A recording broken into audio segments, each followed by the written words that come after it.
Good afternoon. Hope your lunch was good. I'm Chris Bond, and I am the director at AWS EC2 for AWS Thinkbox. I was the founder of Thinkbox software. I'm going to just briefly introduce myself so that you have an understanding of where I'm coming from, what I'm talking about.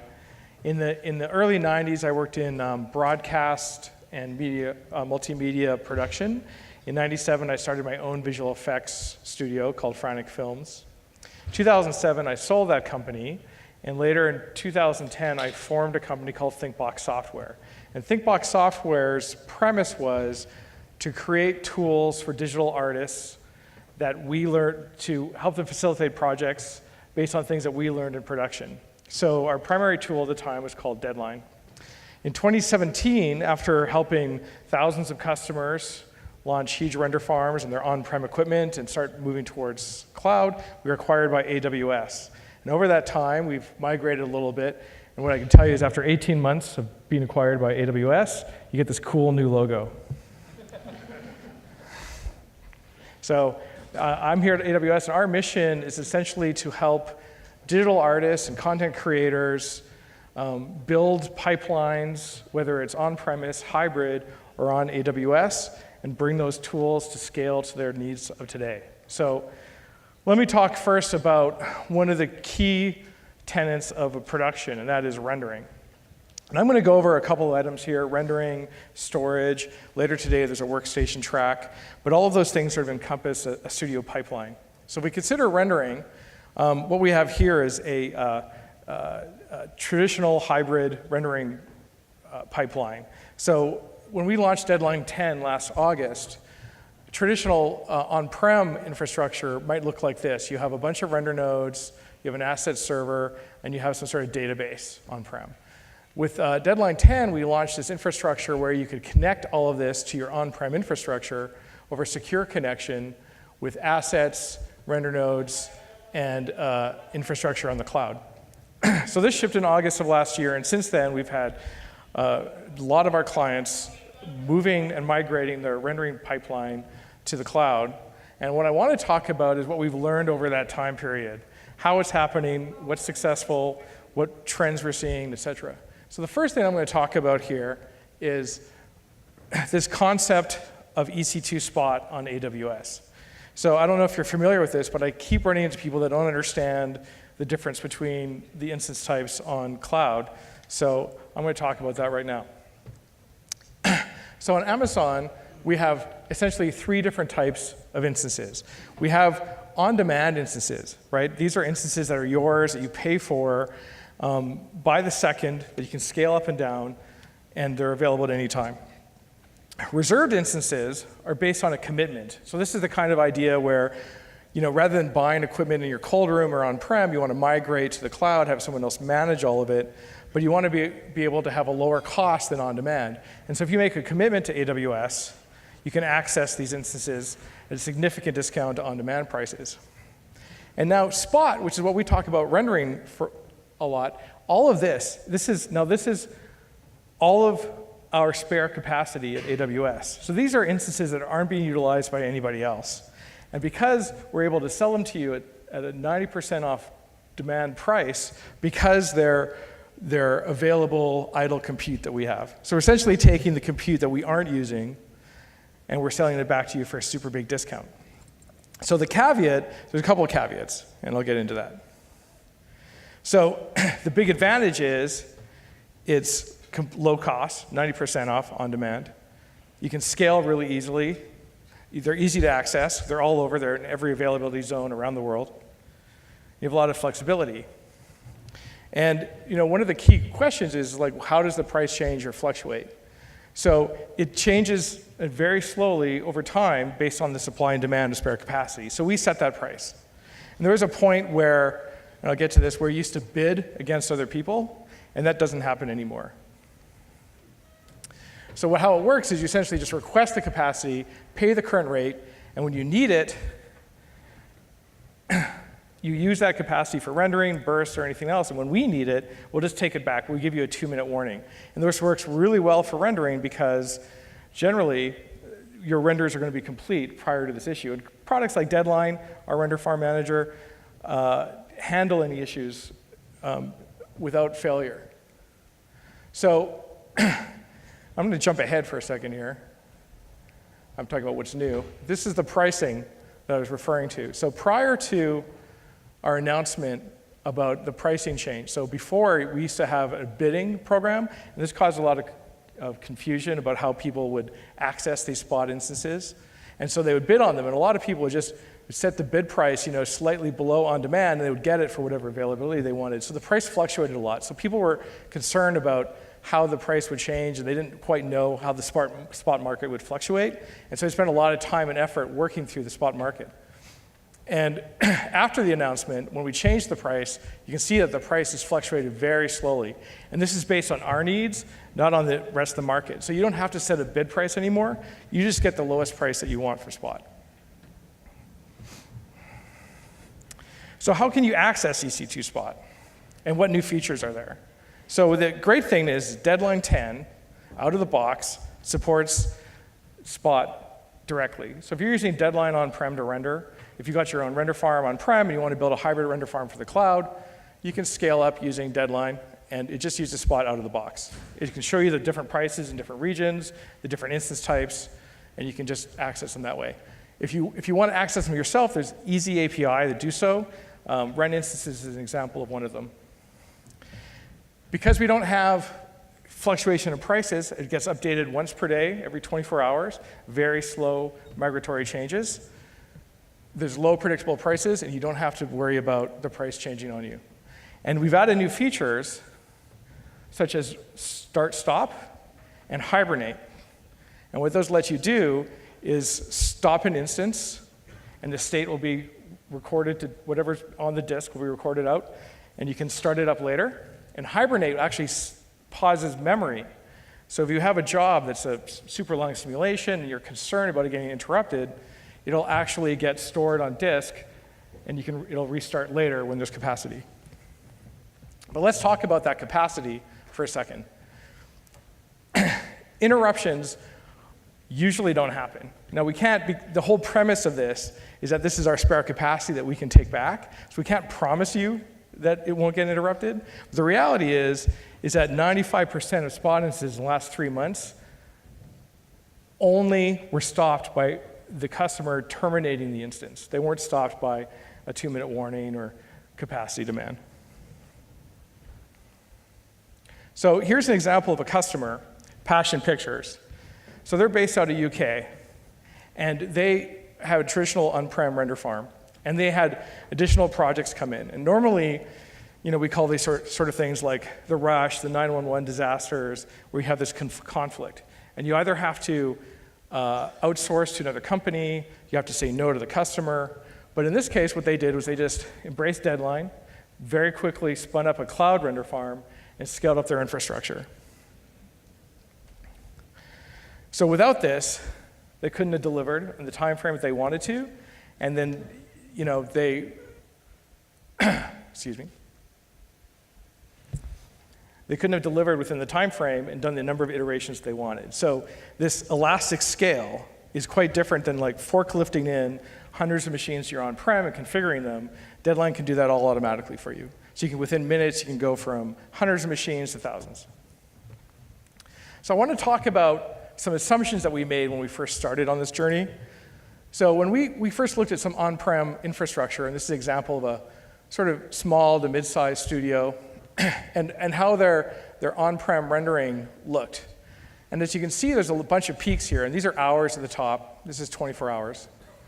And they're waiting for their renders for these long periods of times. The blue is when the entire render queue is essentially blocked by those jobs, that nothing else is getting through.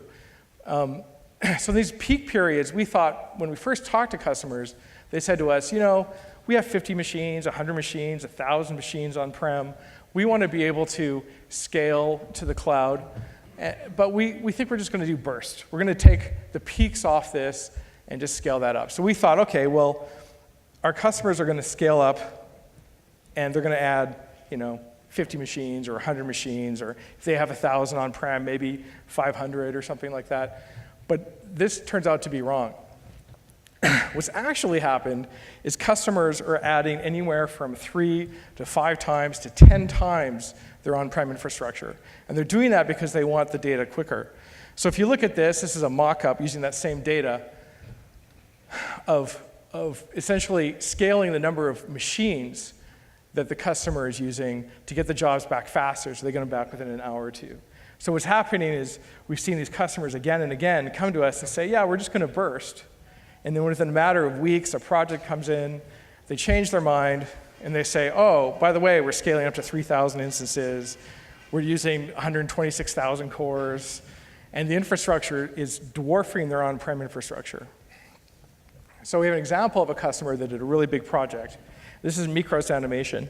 So they're based out of France, and they were doing an animation project called Sherlock Gnomes. And they have a number of machines on-prem, fairly significant render farm. But the project demands and the schedule and the stories, like you can see how the productions want to delay all the time what decisions they make as long as possible. And so the fact is that a customer like this is able to scale up to over 170,000 instances and do 4.5 million compute hours on AWS with very little notice right at the end of the project, and essentially do almost 90% of the rendering all on AWS. So I don't know how they would have done this on-prem otherwise, what shortcuts they would have made, what decisions, how they would have forklifted in the machines. It sort of boggles the mind, the idea of to scale up their infrastructure 10x in a short period of time. So they didn't use Deadline. They used their own render farm manager. But our team, because we're part of AWS, we're dedicated to ensuring that our customers get to the cloud and they have the capacity and scale and elasticity that they need. So we help them build a connection directly to Spot.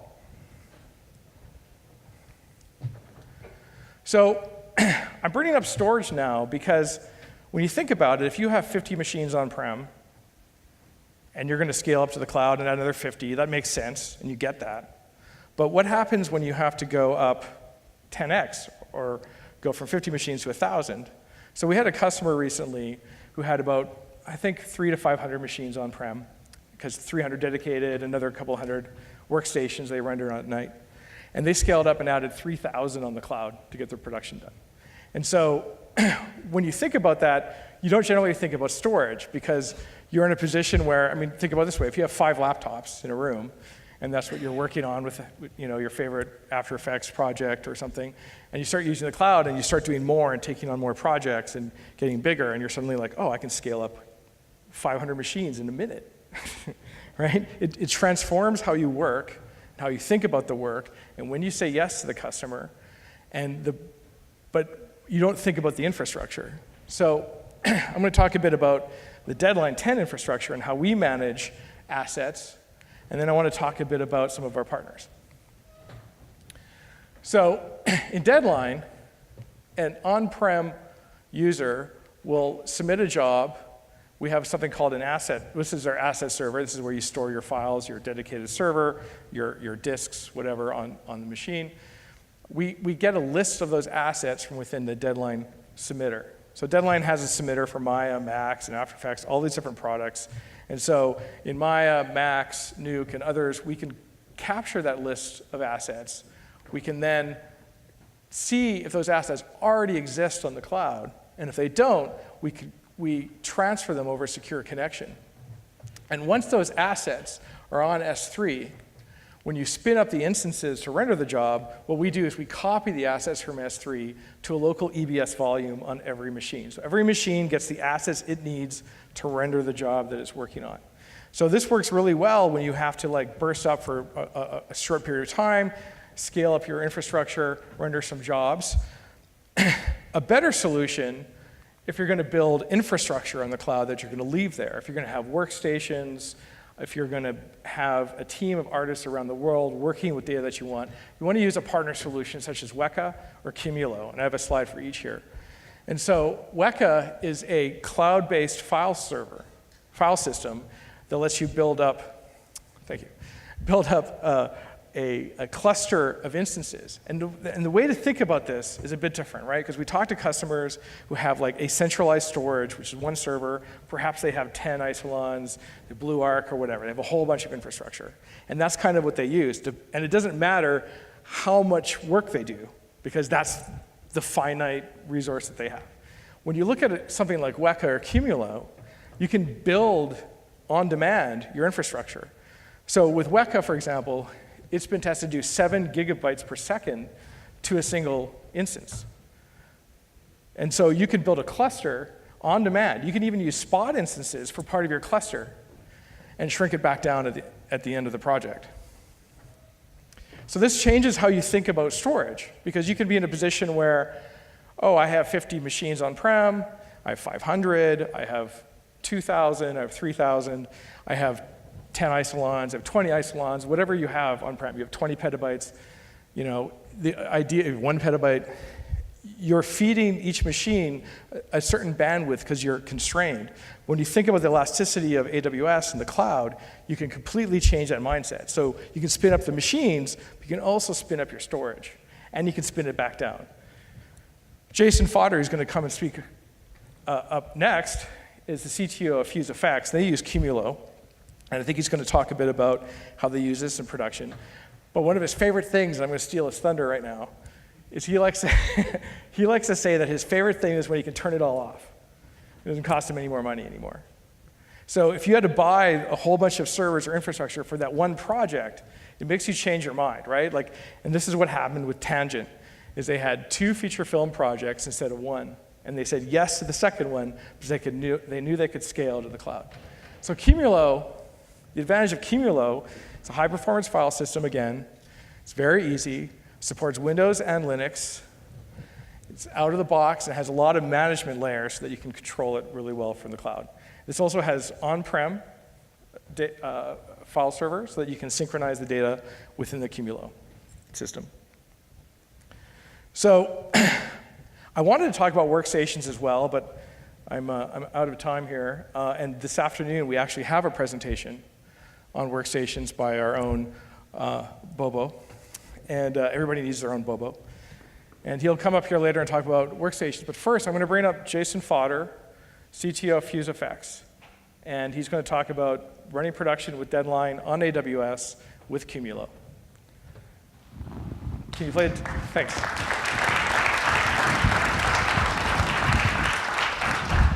Can you play the reel? You brought a little teaser of what he's been working on. Thank you.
Thank you.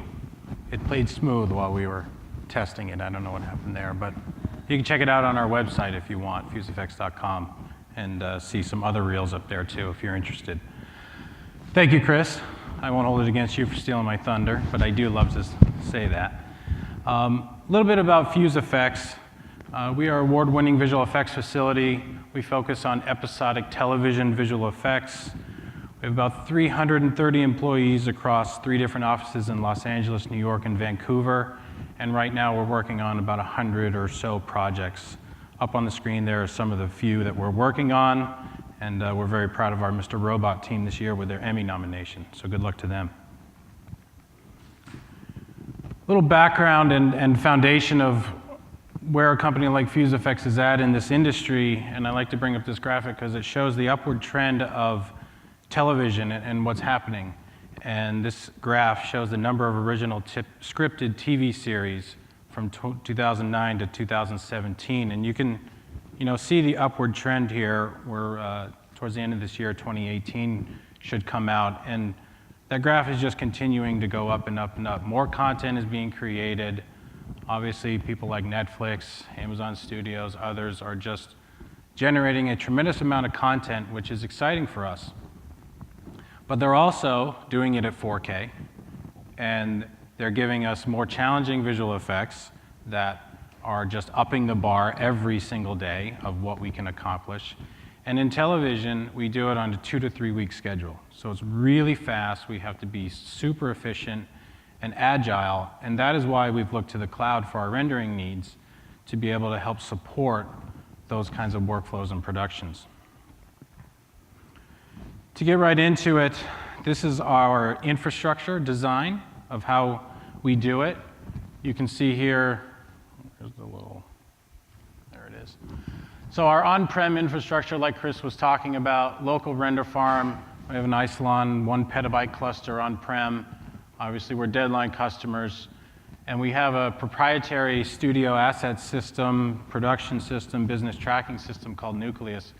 This is at the core of what we do and how we do it, and allows us to be able to synchronize files to and from all locations, including the cloud. On the cloud, we run a Camilo cluster underneath our Spot fleet of render nodes, and this is spun up on demand at varying levels. And that's what I'm going to get into here a little bit with this presentation, is really a focus to take more what Chris said on storage and how storage is so important in this infrastructure. Before the cloud, you would, in visual effects, you become aware very quickly that the render farm is the most critical piece of infrastructure that you have to design around. Massive amounts of compute, fast file system access, and you need lots of storage, especially now that we're rendering in 4K and beyond. So you would build a cluster, you would spec out a certain amount of storage, a certain amount of throughput that you thought you might need, and hope for the best in the coming years, that was going to be sufficient. And you'd have extra rack space just in case you needed to buy more, and that was kind of the model. But you'd get yourselves into situations where even that, with the render farm you had, was not enough. And especially on 2 to 3 week schedule, notes come in, changes happen, clients add shots. It gets very hairy, very tricky to funnel all that through a limited pipe. And so that's why we look at the cloud. And Chris talked about the infinite elasticity of what the cloud gives you. It's pretty easy now. You can set up an account and turn on 1,000 instances if you want to, or more.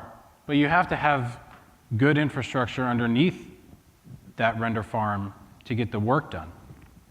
Visual effects is a file-based workflow still. All the applications we use expect a file system. And so you need these high-performance file systems underneath your either on-premise or cloud infrastructure to support those loads. This graph is a fun graph for me because it shows actual usage and there's a fun story behind it.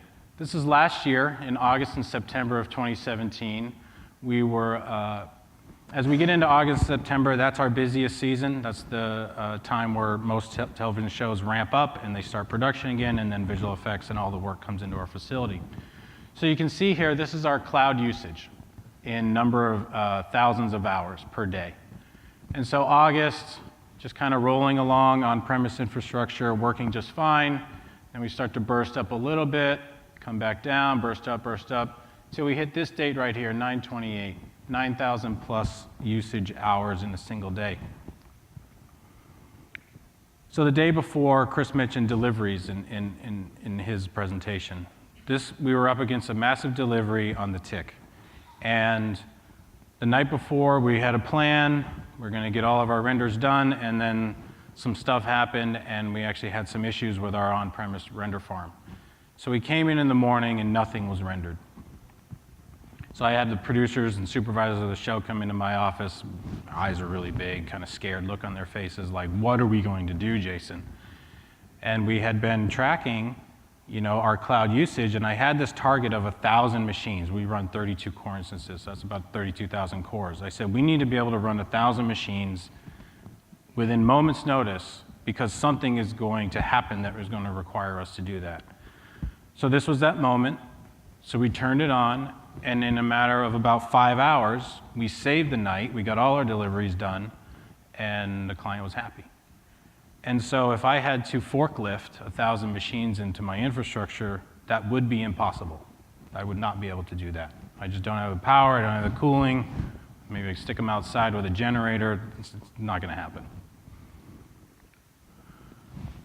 So storage lives underneath all of that.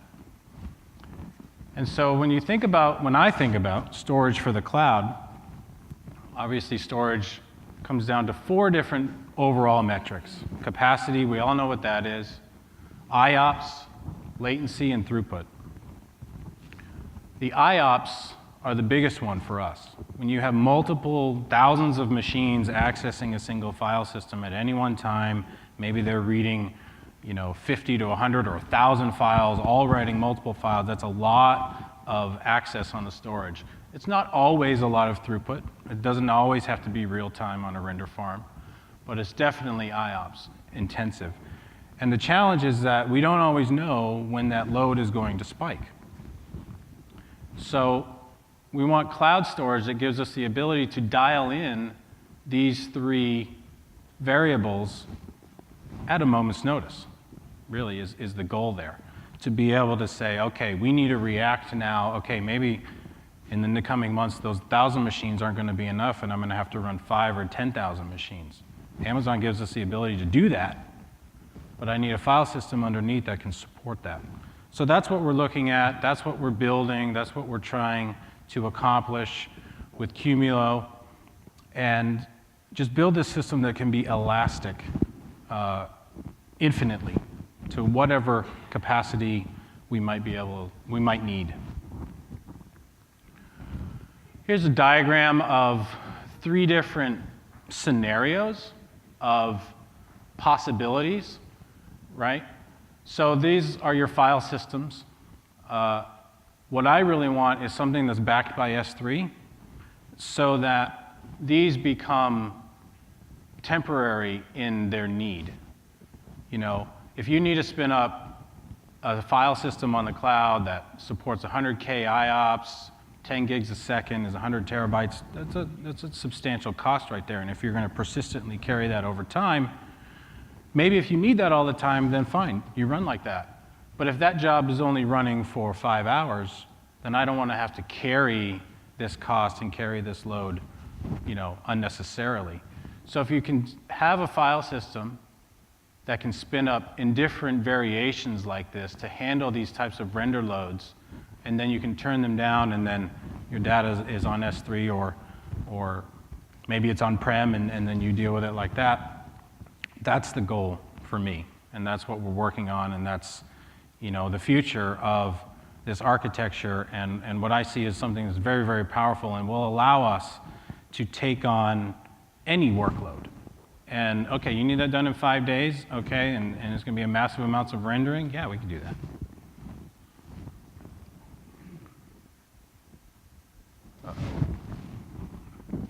Oh, it's a little, I'm going to just do this. Sorry, the deck got a little messed up. So what's next? The challenge of syncing files, I put that at the top of the list. I mentioned in my earlier slide, Nucleus handles that for us. That still is a challenge, though, because if you have a massive data set that you need to transfer, we use our transfer mechanisms for our other locations. We have render farms in New York and Vancouver that we can leverage whenever we need to. The nice thing about that is those offices are smaller, but if they get into a situation where they need a lot of rendering done, we can offload that, those renders to LA or the cloud. But it still is a challenge to synchronize files, and it still is something that can create a bottleneck depending on your bandwidth and depending on the amount of data that you can synchronize. So that's pushing us into this idea of desktops in the cloud, and I know Bobo's going to show later on a presentation about that, but we're really excited about this. It's something that we really want to solve internally, and then it removes the challenge of syncing files, because now you are creating all your content in a cloud environment, and then it's already there. There's no synchronization necessary.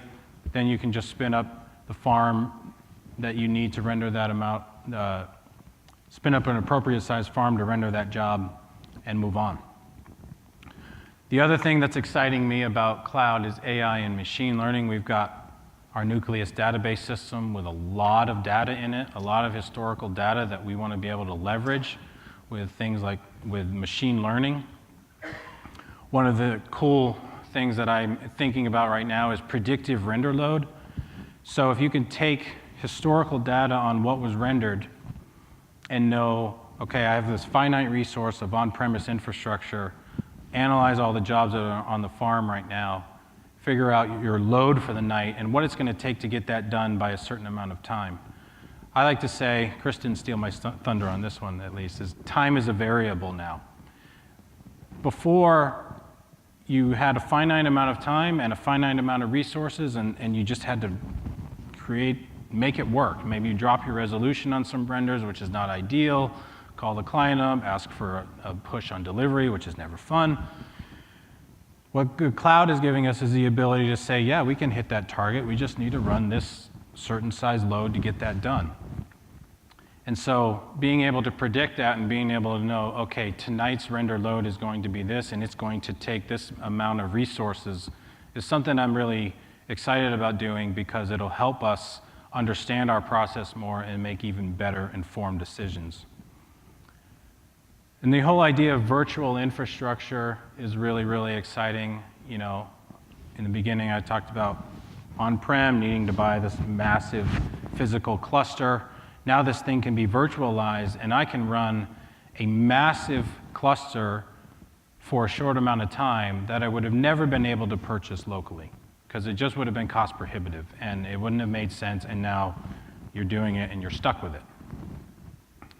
So when you virtualize these things, you now have the ability to do those kinds of things on an as-needed basis. And that's really exciting in visual effects, because things change on us all the time. Chris had a previous slide in another presentation we did together, and he shows this diagram of all these squiggly lines and all these things connected to everything in this iterative process of visual effects and what we do. And it really is true, and it's, you know, our process every single day of creating images and being able to respond to varying loads and you know, just be elastic in our choices is something that's really exciting. And then this idea of a global VFX company in the cloud. You know, there's a tremendous amount of talent all over the world. You know, at Fuse we have some of the best artists, but there's people doing really, really creative work all over the globe. And so if we can build an infrastructure that supports any artist anywhere, then we can leverage that talent, and we can use them either, you know, full-time, part-time, use their specialty. You know, some things we do are crowds, and those are highly specialized parts of visual effects that we don't do all the time. And so finding talent that is available that can get that work done, if we can expand globally and be able to attract that kind of talent, that will just allow us to do the oncoming work that's coming in the future. That's it. Thank you very much.